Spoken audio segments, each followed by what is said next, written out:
Well, it's been 1 week since the arrest of Sean Diddy Combs on federal charges, and living behind bars is the exact opposite of what he has been used to. The Metropolitan Detention Center in Brooklyn is a place that's been described as hell on earth.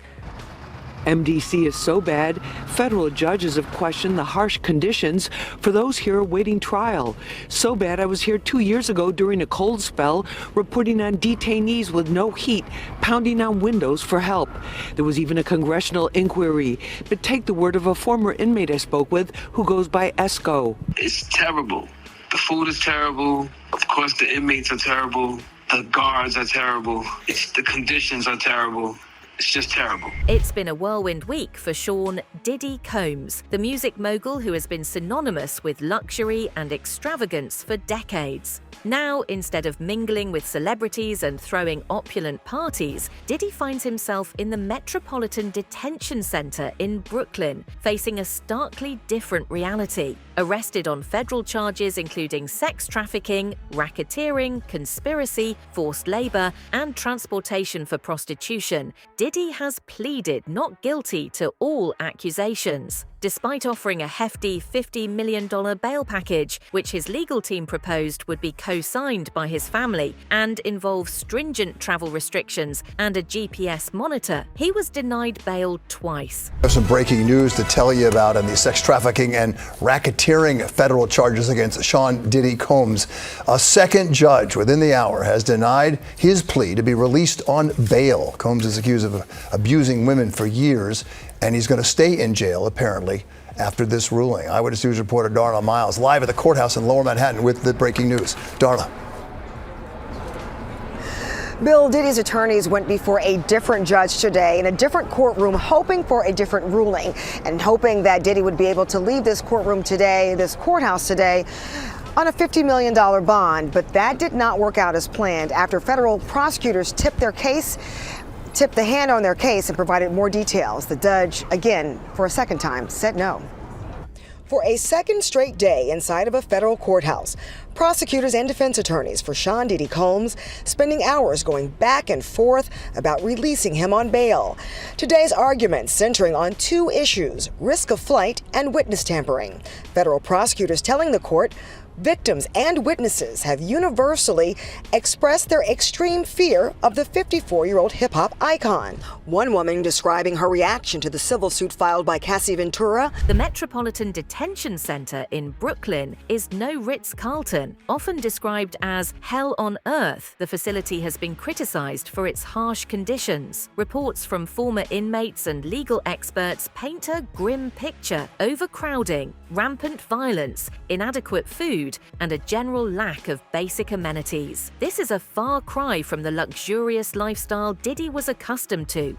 Disgraced music mogul Sean Diddy Combs, once known for his lavish lifestyle and living large in his multi-million-dollar mansions, has a new home as he awaits trial in his federal sex trafficking case. Last week, the Bad Boy Founder's defense team unsuccessfully fought to keep the music producer out of federal jail after his arrest. Now his new digs once house other high-profile inmates, including R. Kelly, Fetty Wap, Sam Bankman-Fried, and Ghislaine Maxwell. Diddy is currently housed at the Metropolitan Detention Center in Brooklyn, New York, a stark difference from the glitz, glamour, and wealth in Hollywood and Star Island in Miami Beach, Florida. But MDC Brooklyn has been described as hell on earth, with horrifying conditions. The facility, which now houses Diddy, opened in the early 90s and is the only federal jail in New York City after the Bureau of Prisons closed its Metropolitan Correctional Center in 2021 after many issues came to light in the wake of Jeffrey Epstein's suicide just 2 years earlier. Placed in the Special Housing Unit, SHU, and on suicide watch due to his high-profile status, Diddy is now experiencing the stark reality of prison life. The SHU is designed for the protection of inmates who are considered at risk due to their celebrity status or other factors. In Diddy's case, this means extreme isolation, no contact with other inmates, no VIP treatment, just the bare minimum necessities. Diddy's attorney argued in legal paperwork MDC Brooklyn is not fit for pretrial detention, citing detainee deaths and other concerns. His attorney Mark Agnifilo asked the judge for Diddy to be moved to a New Jersey jail, But the judge says it's up to the Bureau of Prisons to decide. And while Diddy is being housed in a special housing unit, also known as the SHU, officials say he's not receiving any special treatment, but are closely monitoring him as he's been placed on procedural suicide watch in case the disgraced producer attempts to harm himself. But his attorney says his client is not at all suicidal, saying the mogul is strong, healthy, confident, and focused on his defense. Life in the SGU is grueling. Inmates are confined to their cells for 23 hours a day, allowed out only for brief periods of recreation and meals. The food is notoriously bad. Former inmates describe it as barely edible. This could explain reports that Diddy isn't eating, possibly fearing his food could be tampered with or poisoned. His attorneys are saying that the conditions there at MDC are horrific, horrendous. They're not appropriate to stay in. What is your experience there? Is it really as horrendous as they're saying? I've had many clients who were housed in MDC Brooklyn, and I can tell you the reports that the facility is something that is less than desirable is 100% accurate. There's been a lot of reports of it being below standard in terms of prison standards. And of course, a prison isn't meant to be a comfortable place, but of course, they have to provide the basic human rights to their inmates. And MDC Brooklyn has been plagued with overcrowding, with violence, with poor food, with poor cleanliness.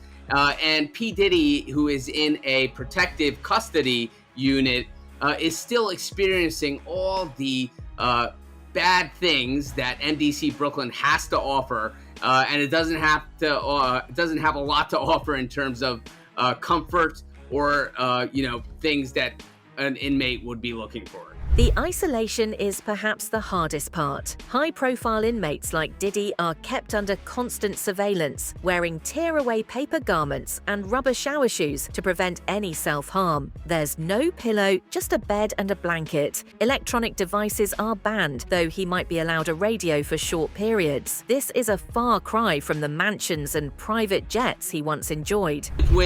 And certainly, Diddy would be facing potential dangers because a prison, by virtue of it being a prison, is not necessarily a good place to be. It's not a safe place to be, but particularly this facility is known to have a lot of problems in the last few years. What would it look like for Diddy in this protective care unit, I guess? He's separated from general population, but what is his day-to-day like?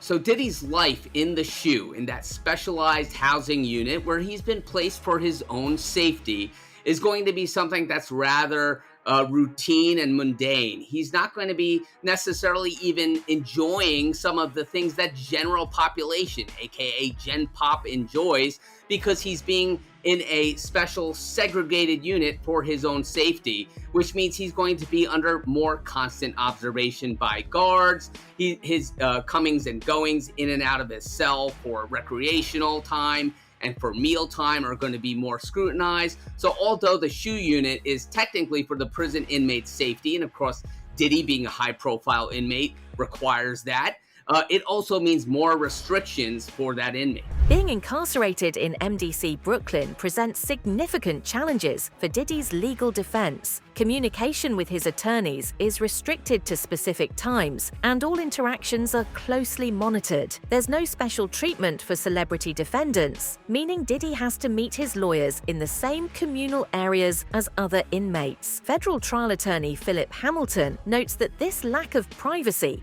and the general conditions make it much harder to prepare a defense. Diddy has pleaded not guilty to these charges, so of course we're expecting him to bring a strong defense with his attorneys, his team. Obviously they're going to be preparing, but does it add a layer of challenge, the fact that Diddy is behind bars? What does it look like for attorneys hoping to meet with him? Would they have their own rooms? Would they talk over those phone things we see in movies? What would it really look like?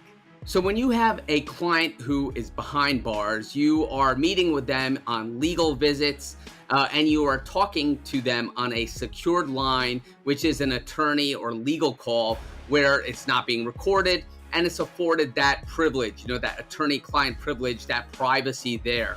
But it does present hurdles when having a client behind bars, because you're sort of really reliant on the prison schedule, B, the prison calls. You can't call your client, they're calling you. So even if you have something that you need to talk to your client about urgently, you got to wait until you get that prison call from prison, or you're making that visit yourself to jail to have a legal visit. Moreover, the lack of reliable Wi-Fi in MDC Brooklyn is a significant hindrance. Diddy's case involves massive amounts of digital evidence, hundreds of terabytes, according to prosecutors. Without proper access to this data, building a robust defense becomes even more challenging. Abused, threatened, and coerced women and others around him to fulfill sexual desires, protect his reputation, and conceal his conduct. Exactly what you had just said. Some of these actions allegedly, they go back to 2009. Well, and a lot, which hurts him, because there's a lot of witnesses, a lot of history, a lot of communications that probably the government has already accessed to support the allegations. But again, a lot of this also came up from lawsuits that were filed by women against P. Diddy. Right. And those lawsuits laid out a lot of this, what's in the indictment against P. Diddy. And these are people that are going to serve as witnesses when this goes to trial. Okay, so let's just say you are his lawyer. Right. What's his defense? His defense here is that the government has no business going into the private affairs of what happens in someone's bedroom, that these acts were entirely consensual, that these witnesses, really a lot of them wanted to be in P. Diddy's circle of celebrity. They, what you have here are some of these people that have sued him, engaged in nothing more than a money grab. The charges against Diddy are severe and paint a disturbing picture of his alleged activities. The federal indictment accuses him of running a criminal enterprise that engaged in sex trafficking, forced labor, kidnapping, arson, bribery, and obstruction of justice. It describes a pattern of abuse, particularly against women, involving verbal, emotional, physical, and sexual violence. That used the business empire he controlled to carry out criminal activity, including sex trafficking, forced labor, kidnapping, arson, bribery, and the obstruction of justice. Let me say a little bit more about the charges. The indictment alleges that Combs abused and exploited women and other people for years, and in a variety of ways. As alleged, Combs used force, threats of force, and coercion to cause victims to engage in extended sexual performances with male commercial sex workers, some of whom he transported or caused to be transported over state lines. Combs allegedly planned and controlled the sex performances, which he called freak-offs, and he often electronically recorded them.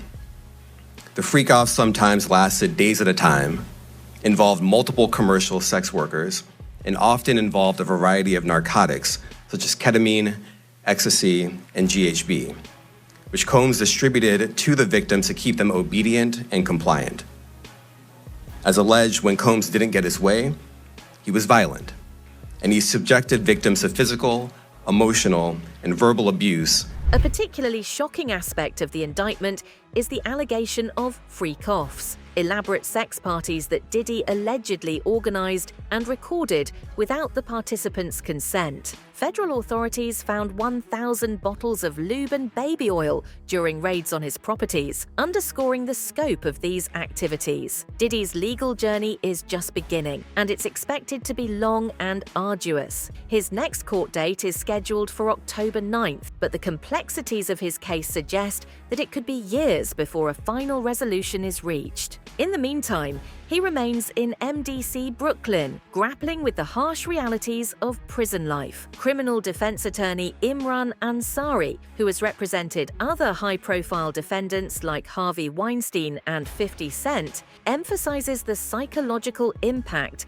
of such a dramatic lifestyle change. Going from mansions and red carpets to a cramped cell can be incredibly disorienting and stressful, adding another layer of difficulty to an already challenging situation. Hey, Sylvia. Hey, Terrence. Anytime. Thank you for having me. Okay, so let's just get right to it. How's Diddy reacting to everything that's going on right now? What have you guys heard? Well, his attorney says he's in good spirits, but let's be honest here. Diddy's life is on the line. You were talking about incredibly serious federal charges, one of them being sex trafficking that could quite literally carry a life sentence in prison. So Well, again, while his attorney says Diddy is happy to be in this position because it's going to afford him the opportunity to, they say, to clear his name. He is sitting in a jail cell right now. He could be sitting in a jail cell for the foreseeable future. And like we just said, could be facing decades or more in prison if ultimately convicted. The attorney says that he's an imperfect person like we all are, but that he's not a criminal, that he's not a violent person, and that he will prove his innocence ultimately in this courtroom. Yeah, this is all over social media right now. MDC Brooklyn is no stranger to housing high-profile inmates. R. Kelly, Ghislaine Maxwell, and Sam Bankman-Fried have all spent time in the facility. Each of these cases has drawn significant media attention, highlighting the conditions and challenges faced by celebrity defendants. Former inmate and founder of Wall Street Prison Consultants, Larry Levine, sheds light on what Diddy might be experiencing. Levine describes the SHU as a place of extreme loneliness and desperation, where inmates are often given psych meds to cope with the harsh conditions. Going from mansions and red carpets to a cramped cell can be incredibly disorienting and stressful. Access to such privileges. MDC is no stranger to high-profile inmates, previously housing R. Kelly, Ghislaine Maxwell, and Sam Bankman-Fried, who's actually there right now. Bankman-Fried was convicted of fraud and money laundering last November after the collapse of his cryptocurrency exchange, FTX. And as it happens, Bankman-Fried and Diddy are being housed in the same part of MDC, a unit for inmates that requires special protection. That's people like Diddy or Bankman-Fried who are high-profile names, but it also cares for inmates who may need protection as they assist with ongoing investigations in open cases. Since Diddy's move to this area of MDC, there are reports that he's spoken briefly to his children over the phone. Diddy has 7 children, ranging in age from 33 to 23 months old. According to reports, Diddy is concerned about how his kids are handling his arrest and detainment. And meanwhile, they're allegedly in a state of crisis after only experiencing Diddy as a loving, devoted father. The public and media are watching Diddy's case closely. TMZ has been covering the story extensively, highlighting both the legal aspects and the human interest elements. Legal analysts agree that the evidence against Diddy is substantial, and the prosecution's all-female team is expected to put up a tough fight. Michael Babcock from TMZ points out that while Diddy's attorney claims he is in good spirits and ready to fight the charges, the reality is grim. The potential for a life sentence looms large, and even if he manages to clear his name, the process will be long and grueling. I was also at MDC Los Angeles. It's like a cookie cutter of the MDC in New York. So yeah, I do know. But he's sitting in the shoe. He's in the hole. And this guy is going through loneliness, anxiety, desperation. He's on suicide watch, and they hand out like psych meds, like they're M&Ms to these inmates to try to get them to cope with what's going on. So his entire existence is to sit in this little cell, essentially. He can shower 3 times a week. He's not getting any real visits. If his lawyer does a legal visit, they have to come upstairs into the special housing unit to see him. Now, have you seen these reports about all these commissary items they say that he could buy? Any of those? What was one of them? Steak or something? Ribeye, steak, yeah. I mean, all kinds of nonsense. He's in the shoe, people. He's in a special housing unit. He cannot buy things off the regular commissary list. So this is rocking his world right now. He can buy a radio. Yeah, this is rocking his world right now. Sean Diddy, Combs' fall from grace is a stark reminder of how dramatically life can change. From lavish parties and luxury mansions to a cell in one of the country's most notorious detention centers, Diddy's current situation is a far cry from the life he once led. Accused sex trafficker Sean Diddy Combs spent the weekend here behind bars in solitary confinement and on suicide watch. MDC is a tough place, so rough you can hear detainees shouting even on the streets. There are constant lockdowns due to violent outbreaks. But former detainees I spoke with tell me that the experience here for Diddy will be different. Like other first-time celebrity defendants, he's reportedly under suicide watch, basically naked except for hospital paper, throwaway clothing, and rubber shower shoes. He's under 24-hour watch and kept separate from all other inmates. He has a bed with a blanket and no pillow. There are no electronic devices, but if he's lucky, he'll have the use of a radio for a short time. After being denied bail twice by 2 federal judges, he's expected to stay here until his trial, and this could limit his ability to prepare his defense. Many criminal defense attorneys say he's fighting a mountain of evidence and tough prosecution from the government's all-female team. I spoke with federal trial attorney Philip Hamilton, and he tells me when a defendant is behind bars at MDC, it's much more difficult to work on their defense, no matter who they are. As he navigates the legal system and the harsh realities of MDC Brooklyn, his story serves as a cautionary tale about the consequences of alleged criminal behavior and the unpredictable nature of fame and fortune. That's it for now. Don't forget to tell us what you think in the comments below. For more updates, hit the bell icon.